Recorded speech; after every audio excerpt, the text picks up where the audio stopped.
Podcast Hippo Digital Media. What's up, everybody? Good morning. We're super excited to be on with Ginger ZEE. Hi, Ginger. Good day to you. How is everybody? Good. I'm Andrew Z, Ashley P, and Ginger is here to talk about her book, A Little Closer to Home, How I Found the Calm After the Storm. Right there. Let's see. Now, this is really your fifth book, Ginger, because you did the Helicity books, Yep. which my kids loved. Thank They're you. fictional books, which obviously are based loosely on you. Right. Yeah. But these two personal books, which are basically your story, and you are an open book in these books. Now, here's the thing, though, is people look at someone like you, Ginger, like you're on Good Morning America, you're ABC's chief meteorologist, the first woman meteorologist on the network, Dancing with the Stars, all this traveling the world and hang gliding and all this amazing things that you've got to do. And you've got a great family and kids and an awesome husband. And it's like, you have nothing to be upset about or depressed about. You've got the perfect life. What would you say to someone that says that? I would say then I don't think you understand depression. I think that's the real point is hopefully people know that, yes, everyone's life is different. And I heard it at the beginning of the pandemic. It's one of my favorite analogies is that we're all in this huge storm. Now, some of us have much nicer boats to keep us safe, but we're all in it. And that's kind of how I think of different mental illnesses. And of course, they're not all the same. There's so many differences. But in something like a pandemic, with the uneasiness of anxiety provoked by not knowing what's next, having, I'm grateful to have a job. That doesn't mean that I don't have depression. That doesn't mean any of that. And I think people realizing that mental health doesn't discriminate by gender, by age, any of that, really. Yes, your environment has impact, but there's much more to it.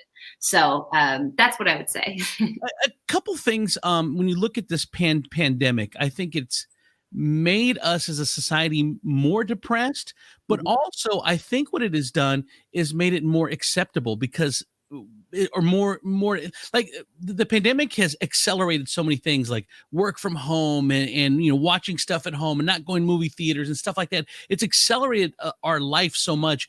Do you think it has also helped when it comes to recognizing mental illness? Yes, because so I like the analogy of a storm because that's what I've steeped my life in. But the reason people are able to grieve usually pretty well in post-natural disaster is because they have all experienced it. So you'll hear that kind of old cliche, the community came together, the best of human nature. And it's true because they go through the trauma together and you can't miss it. Nobody's trying to pretend the tornado didn't happen. They can't run away from the trauma. They have to process what happened right there, and they get to process it together. And so in the wildest way, it's a group therapy that happens. This has been group therapy of a pandemic. There are no other generations except for the Spanish flu, right? So there hasn't been a hurricane on a global scale like this of mental health. And now it is. And so I think it has allowed us to, I wouldn't say come together, but to be more open to understanding that somebody might be feeling bad because so are we. So yes, I think there is some real benefit to that as we're all in this storm. Now, it definitely makes you more empathetic. I think that's been the best thing to come out of it is we're not alone. And you can see someone struggling and you're like, oh, okay, you get it. Like, it's just, and it really is something that everybody has the right to be afraid of, has the right to be angry about, has the right to be all of the emotions that come that we feel with this. And when we just, instead of saying it's not happening, right, like actually putting words to it, that's the most powerful thing you can do in a healing process is begin to verbalize what you feel. So how important or how much of a benefit has it been having such a strong supporter like Ben at your side, your husband Ben? Because I know that I think Colleen, my wife, would say that I've supported her through her issues, and I know Ashley, you've got an amazing husband Don who puts up with whatever. All of it. All of it. All of this. How important has Ben been to your mental health? Oh, I mean, he's a cornerstone in the team, as I like to say it. So I think of having a team. I think everybody should have a team that knows what to do when I like to call them my gray days come around. They're the first people I go to. They're, it's not about judgment. It's about, we know what the next steps are to get you well.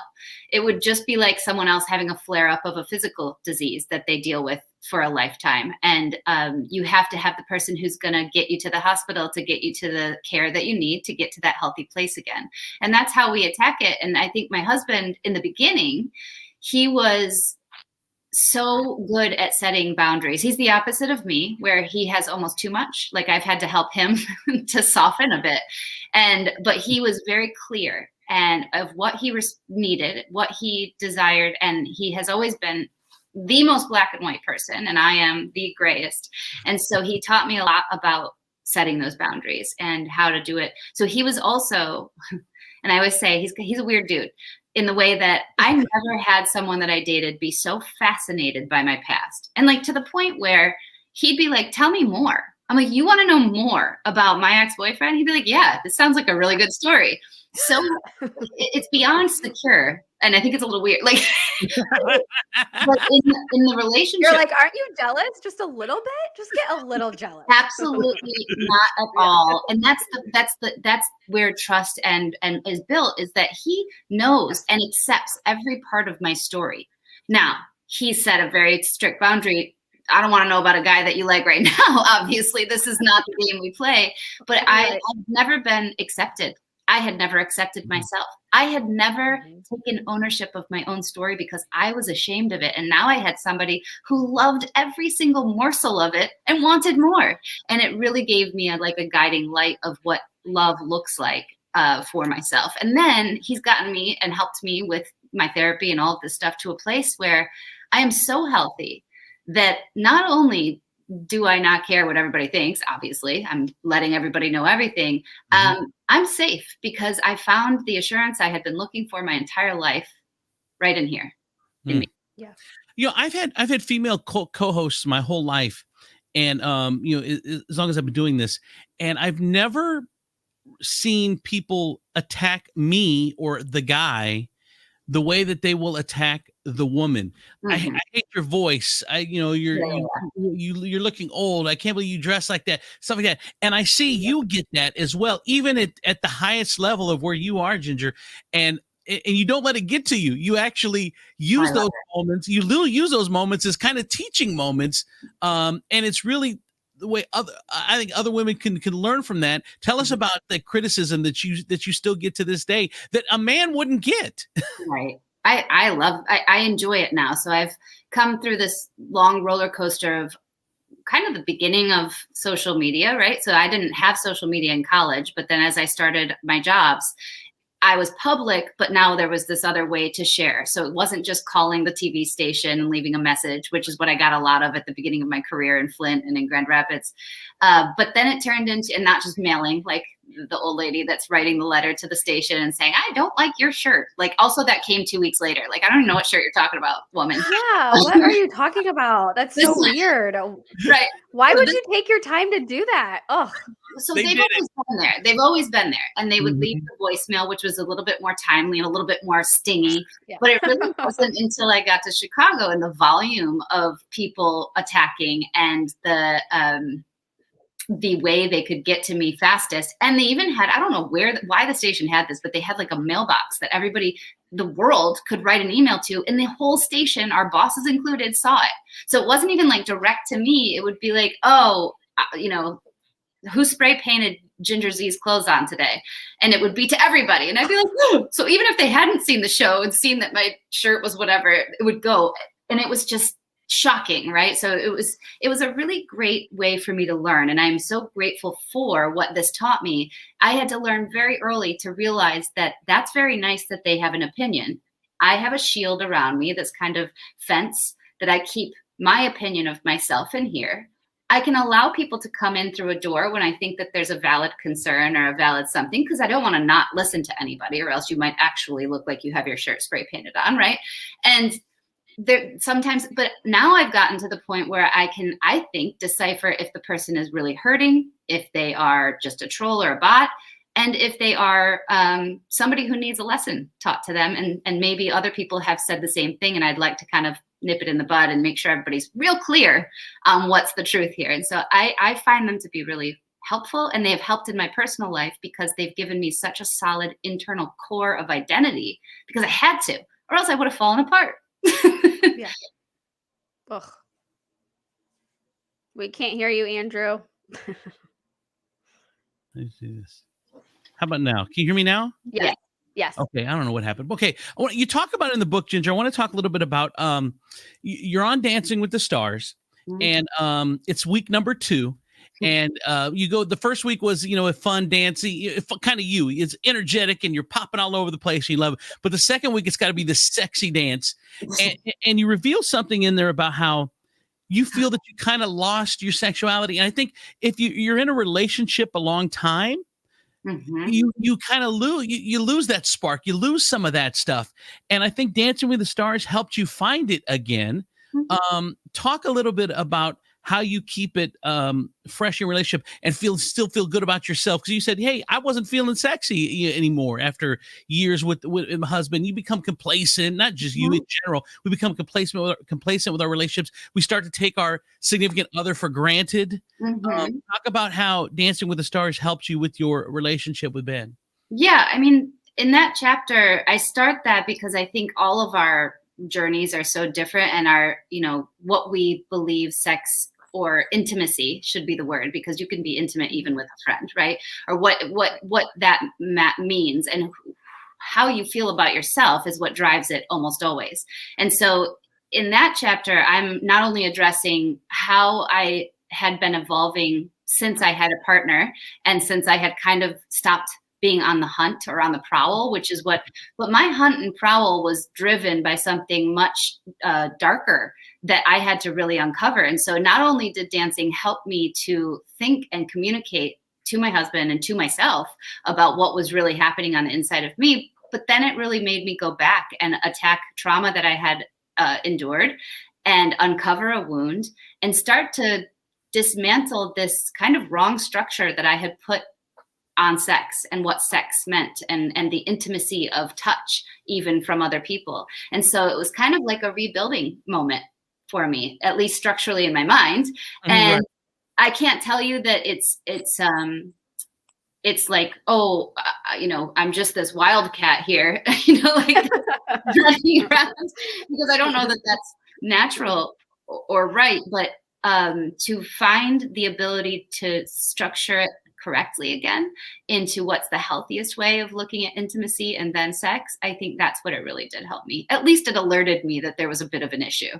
So on a Dancing with the Stars, I mean, it has to affect your ego a little bit. You got to third, obviously America loves you or whatever, but like, it would be hard on somebody, I think, like, I can't remember who it was, but a couple seasons ago, someone had the highest scores on that show, and then the next week got voted off. It's like, no matter, even you're a great dancer, America hates you. It's like, that's going to be a huge shot to your ego. I know, it's going to be horrible. Yeah, I mean, thankfully, I think a lot of the people who are on that show are in a position where they've been public for so long, they know a lot of people hate them, right? Like, I know a lot of people hate me, so I wouldn't have been surprised. So, okay, great. But they really don't hate you. They're just jealous, and they want to be you. Or they see something in you that they're like, oh, man, I wish I could do that. Like, I wish I had the balls to get on national television and dance.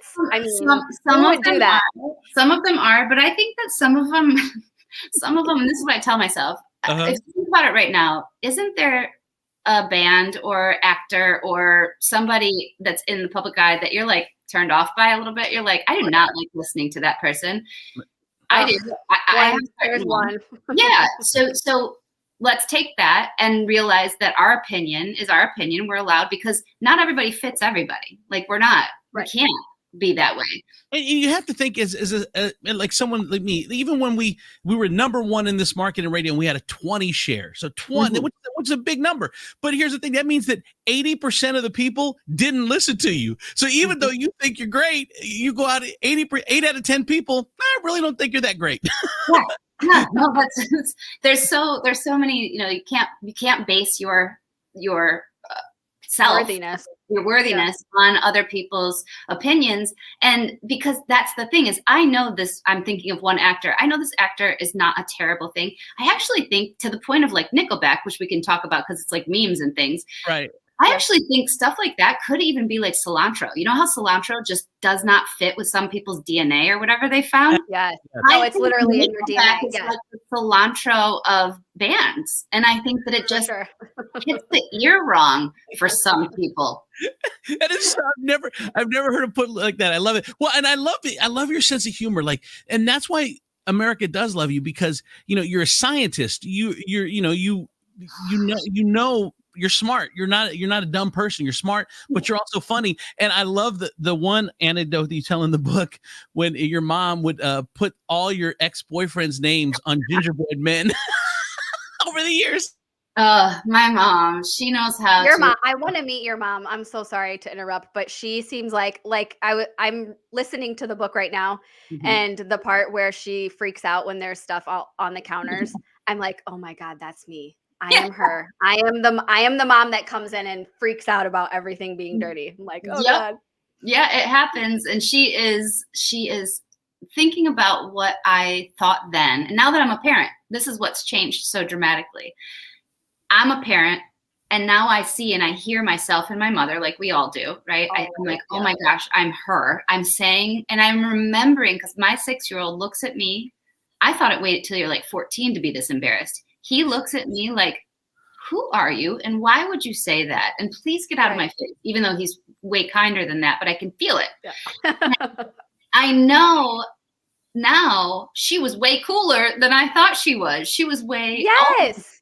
And that as much control I thought she had, or as much blame I put on her, that's what this book really helped me to decipher, that it was very little.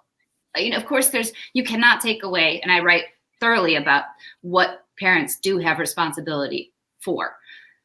It's not all of it, not even close. And I think why we do this in psychology, and Andrew, you're right, that I have communicated my science, that I'm a scientist for the atmosphere for so long, that I've found other ways to communicate other sciences like psychology. And so now that's what's been, it's a talent, I think, and that's what I've been able to utilize and be like, wow, I can do this for other people. It's really easy in the beginning of our therapy to go to our parents because it's a safe place. We know they're not, most of the time, we know they're not going anywhere. And we can blame and we can be like, this is you, this is you, this is you.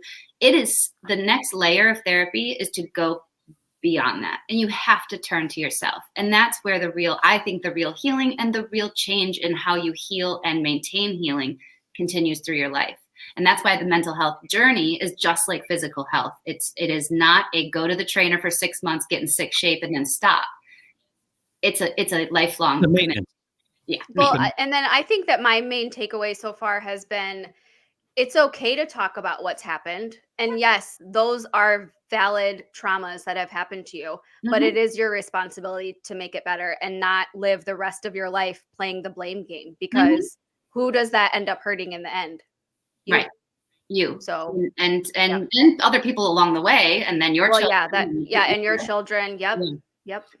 And by the way, I love, as a person that I'm not a real big book reader, it's super easy to read. I'll put it back up. It's called A Little Closer to Home. It's super easy to read, and it's funny, and you get so much great information out of it, which I love as well. Now, Ginger, are you working at home now? Because I know last time we talked, when your first book was out, you were working at home, and you had started on just an iPhone in your basement, and then they came, of course, the engineers came and fancied it up, so you had this awesome studio, and then now Omicron is hitting. Where are you at studio wise now? Oh my gosh. So after everything kind of eased, they took the studio out of my basement, and we really hadn't used it for the 2 months, the last 2 months that I had been at home. I was mostly either in different places around town, just to have a different background.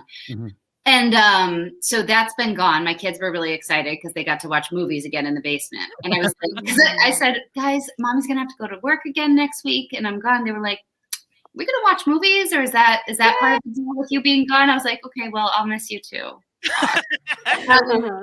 So now I don't have the opportunity to have the basement, and of course Omicron comes at the coldest time of the year when I've had to be outside for 6 weeks, in just random places. So I'm mostly just outdoors. I mean, I could be in your backyard for all we know, like it's yeah. Oh, do you miss being at home? Because I mean, I know that for that year and a half or whatever, it had to be cool. Like you said, you get. I think at one point I remember is a post or something where you could go up and wake your kids up, and then and got to do cool things that you had never got to do because you were always at the studio. Was it you liked it in a year and a half? Do you miss it now, or are you glad to be back out? Well, I got a little taste of it again. So the beginning of this was around the holidays, so I did most of the shots from the driveway, and so I did have kind of the at home feel. Mm-hmm. And while I love the efficiency of sleeping in without the commute, and then having by sleeping in I mean 4:30, of course. But being able to be around the kids, but like that first morning, I'm having iPad issues. My MiFi's dropping out, the thing, so I don't have any reference of my graphics. I'm stressed. I go inside to kind of like figure it out. Miles hits his head, Mommy! Right? And it was kind of like the fast reminder of how work and home don't always go together. And so I think it's a combination. If I'm fully honest, it's both. And it's been nice for these 6 weeks to have on and off. I mean, I haven't been all week here, but I'll look forward to going back. Well, it's like you said, I think that there's just a whole new normal. I think there is going to have to be a balance of home and work. I don't think anyone wants to work at the office all the time anymore, but I also don't think everyone wants to be at home all the time anymore. And we're just going to have to find a new normal and a new balance in how we do things. Because we've seen this, I talked about it before. We've seen this mass exodus. People they're not going to, they've reevaluated their life. Where, hey, I'm not going to work for those shitty wages anymore, waiting tables, and have you treat me and pay me $4 an hour and me deal with these customers. And it's not that they don't need the job, but their mental health, their life, their work, their worth, everyone has reevaluated so much over this last 2 years. It's interesting to see where it falls. It is. But if that's like the service industry is one, I worked in it, so I understand how difficult that can be, but that is the part that on the other end, I'm like, we can't lose that. That's one of the only social places where people can actually look each other in the eye anymore. Right. Meet somebody else, have an extended network that's real. And I worry because our friend Rocco DeSpirito, and he's working with Tom Colicchio, and they're talking about NFT restaurant and like the virtual, even taking restaurants to virtual because you won't have the ability. And I'm like, oh no. I mean, it's smart in that there will be a generation that's what they enjoy, like that you're virtually going to the restaurant and then the food is delivered to you for you to taste, but that you're visually in another place. It's funny, Ginger. I don't know. It's funny, Ginger, because I've been so we got to pay servers. Like who? Well, two things. I've been dabbling in the restaurant business for about a decade now, and it's one thing I've always said. Hey, no matter what changes in the world, people are always going to have to go to restaurants and eat. And now even that is changing in a lot of ways. Like that's not even a for sure thing anymore. Number one, and number two, I really think that across the board, restaurants need to raise their prices like I've been saying this for a few days now, like 30%, because right now it costs the same to go to the grocery store as it is to go to a restaurant, like to buy the stuff and cook it at home. It's the same amount, and it shouldn't be that way. If someone's making it for you, it should be more. It's because the restaurants have held their prices down. Restaurants are going out of business. The restaurant owners aren't making millions of dollars. So the disconnect is we have to be okay to pay 30% more, and that should go direct. I'm okay with it. Servers. That go direct to servers and stuff. And if you can't afford it, well, then stay home and cook like we used to do in the old days when going out was a treat. But I think that's the disconnect. They're trying to hold their prices down so much, and they're not making enough money, and it's that keeping the profits is falling on the back of the servers. And the quality, but that's the thing that I've noticed too is like kind of like television, TV's gotten so good. If you want to have a hit TV show, because there's so much out there, right? Then you need to make this stunningly creative, most like I can't stop watching show. And it's really hard because that's the industry I'm in, is always trying to pitch what's that next thing. There is no middle level anymore. It is high bar, better be everybody's favorite, gotta be bingeable. What? And so I think in food, at least our experience is like, it's going one of two ways. You have the places who are fantastic, who do cost more, who make really quality, amazing food that you can't make. And then anywhere where it was kind of like that middle or certainly lower, I think that's where you're really seeing. So either they need, like, where are they going to find this money to go get a new chef to make the star quality food that's going to be required? You know, I don't know how that works, because there are places. My husband grew up working at a place in a town nearby us. And he's just like, we don't want to see these places go down. You know, you grew up with them. You like the nostalgia. In New York City, this happens all the time. The rent is so high that they talk about, it's not the servers, it's the rent taking the money. So it's funny you talk about television too, and we'll wrap up here in a second. You talk about television; it really is the golden age of television right now. Because in the old, like we talked to Isaac, the bartender from Love Boat, a couple weeks ago, and he was saying back then, Love Boat is a great show, but it's not like cinematically like deep or anything. It's just a bubblegum show. And they were getting 40 million people watching that show on a Saturday night, to where now a hit show is 1 million people. That's a hit show because there's so many great shows right now. There's no way that you can't find something that you would like on television right now, whether it's Ozark or any of them. There's just so many. This really is the golden age for content. I mean, it's not really just content, because it's the same with a podcast or with an audiobook or there are, which is wonderful. You don't want to discount what that is, but it takes the world in a different way that we're not used to. So we don't know what to do with it. The TV thing, because I've been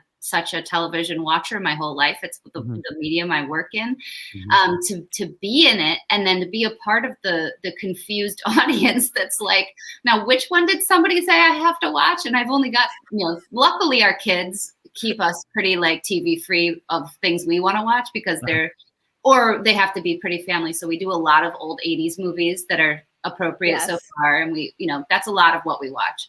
So we are getting decent stuff, but we've seen it a million times. But to watch something new, when we've got our 1 or 2 nights we get to do that, it better be Ozark level. Right? I know. Otherwise, you feel like you've wasted your time. You're like, I have such a small amount of time where we can just watch something together, and I would disappoint in this. I'm like, oh man, why did that was a swing and a miss right there. Usually within the first couple of minutes, like, okay, no, I can't do this, or yes, I'm in. Yeah. Well, and it depends on your mood. I don't know about you with your partners, but I am a big, like, if we're not going to be watching level of Ozark to be entertained by fiction, I better be watching a documentary where I'm learning something and advancing myself. And Ben's like, I don't want to be with Ken Burns tonight. Like, I don't want to be. They had that line in Booksmart. Like, she's like, oh, do you want to do the Dust Bowl and Ken Burns on PBS tonight? And I'm like, yes, that's me. So we have that, because he's like, can we just watch something mindless? And I'm like, no. I know. Always be learning. That's me. I'm like, I want to learn something today. And Donnie's like, can I just like watch football? And I'm like, no. Documentary. At the end of the night, even when we watched an episode of Ozark the other night, it's like we had to end the night with Schitt's Creek. Like, it has to be. You have to do something. Just can't go to bed with Ozark. yeah, exactly. It's like she's like, oh my god. All right, go ahead, Donnie. I have to tell you something I actually did. So the greatest football game of all time was over the weekend, the Bills-Chiefs game. We actually stopped it in the first quarter to watch a documentary about how the Bills lost 4 straight Super Bowls in the 90s. We caught the end, though. We did catch the end of the game. That's the kind of football I want to watch. Right? Exactly. Yeah, exactly. All right, before we go, Ashley, I know you're a huge fangirl. You want to say anything to Ginger before we wrap up? You have a question you hadn't got to ask? No, I don't have anything I want to ask yet, but I did want to say we share a birthday, so happy belated birthday. Happy belated. And then also, I just think that it's really important to keep sharing your stories, because I'm really emotional. I know you said you're not emotional, but I won't cry. But I just think that it's really important, and especially having daughters. I know you have sons, but it's important for them to hear it too. Sharing things like eating disorders. I had an eating disorder when I was in high school. And the feedback you get from people, like, you look so great. That has really carried over into like my adult life, and like Facebook and positive feedback you get on there for a filtered picture, or you know, just something that may not really be you. I think it's really important to keep telling your truth, telling the truth about who you are and what you've been through. And it's not like all perfect. It looks great and it is great, but you're a real person, and you have real history, you have real experiences you've gone through, and you're still going through real things. Like, so I just really I like your honesty, and I really appreciate it. And I love listening to it on my little drives to work. So thank you. Thank you. And I think I hope this to leave everyone with that is it doesn't have to be, I hope it's not only good to hear, but hopefully it's inspiring to do, because I think the first step in anyone, and I mean everyone has trauma and everybody needs healing, everyone is to take a moment. And you're not going to everybody write a book for the world to see, but I do think that the power of writing down your story or things that you might not have spent enough time on, and then when ready, sharing that with someone if you haven't, the place I'm in now, I want everyone to feel. And I think of it as my responsibility, because I am in this place because I have the financial ability to get the most fantastic therapy. I'm in the privileged place of having a family that supports me. And I'm in a privileged place of having a platform. And that's why it matters for me to keep sharing, but it doesn't mean that it doesn't matter for someone else. I want this to not only start that, but I want it to get to the point where we have a place, and I say we as society, because I want it to be where it's like drugs and alcohol, and we have a rehabilitation center. I want to do for it, you know, what Betty Ford did was not just bring awareness, but have a place to go. And I realize that right now that place is not, that funneling place is not available. And even when my husband goes to look for a therapist, which a lot of people have done, and then they get turned off by it because it's so hard, or they're in such a dark place that they can't even get themselves to do it. If you know somebody who has said to you, I think I need some help, they're not just saying that for you to go, okay. They're saying that because they need your help. And I would help them just like you would help someone who shattered their leg and roll them to the emergency room. I would help them. They're not going to be leafing through their insurance pamphlet. They need you. And that I like leaving people with that, because it's, you know, it's wonderful to have the suicide prevention hotline for those real extreme cases, but there are a lot of people between that and I think I'm depressed. There's a lot of people between there that think about it sometimes, that don't realize how heavy it is.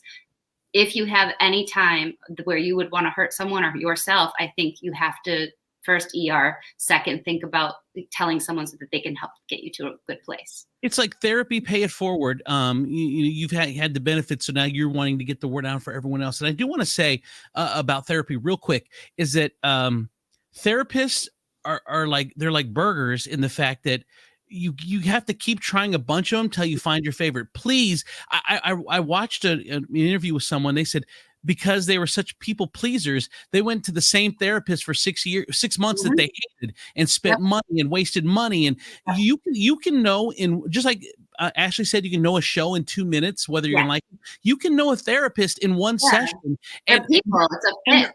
Yeah, they're all different. And so please don't go to one therapist and think that that's the way therapy is. If you aren't happy with it, go to another one and go to another one and go to another one. I know my wife's done that, and she's found someone that's been amazing, but she's went through a lot of people that she wasn't real happy with. And so don't get turned off by therapy because you have a bad experience with one. There are so many out there, and everyone's got a different approach. And there are bad people in each profession, or people that don't fit in each profession.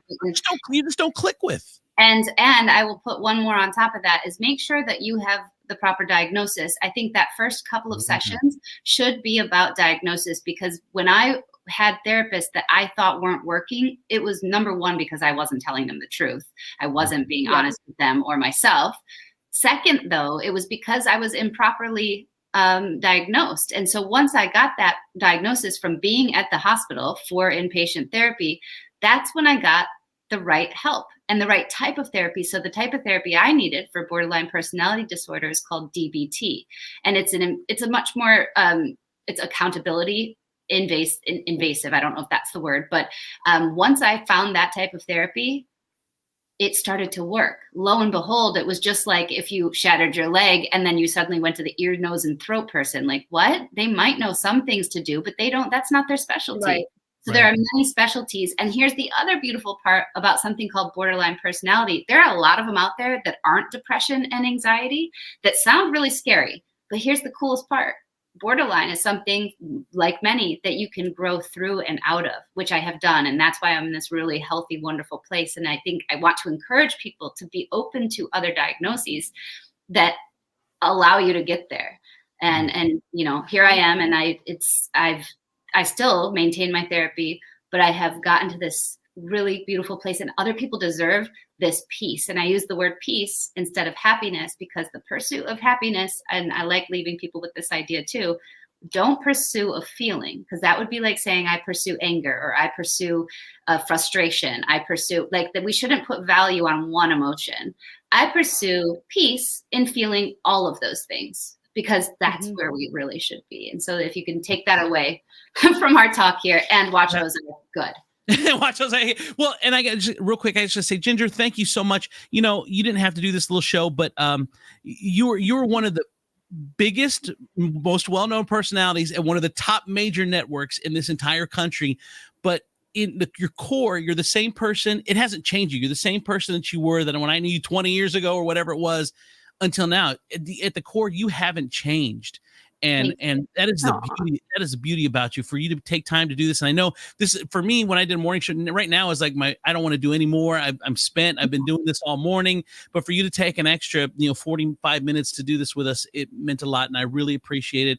And congratulations on your journey. You look amazing. You look healthy. I look at you on Facebook, and you're obviously in a great place. And thank you for sharing this for a lot of people that's going to help. Well, there's a reason I do it. It's because you are the same as well, and better. I think we're better to be. Well, I know I'm better. Yeah. That person you met, not well. I wrote a book about it. I remember going to a Christina Aguilera concert in Detroit, and we were sitting at the very back, the top, like my back was against the wall. I don't even know if you remember that, but you went and I went, and it was a crazy time. And was there other people? Was it like a New Kids on the Block too, or something? Yes, it was. It was. I feel like my friend Lindsay was there. That's it. She was. Oh yes, then I remember, because I definitely had too many dirty martinis, and I recall that. and so many of our friends are in Detroit now, like Roop Raj. I talked to him the other day. He's in Detroit. A lot of them in Detroit too. So anyway, good talking to you. The book is A Little Closer to Home. Now, How I Found the Calm After the Storm. Ginger ZEE. Get your copy in hardcover. It's a great read. Or like Ashley does it, she does it on the audio version. So I love that. And it's Ginger's voice too, in case anyone wants to know, because cool. I like that little part of it. It makes it feel more personal. So thank you, Ginger. Thank you. Thank you. I'm a hippo. Broadcast Hippo Digital Media. Come on!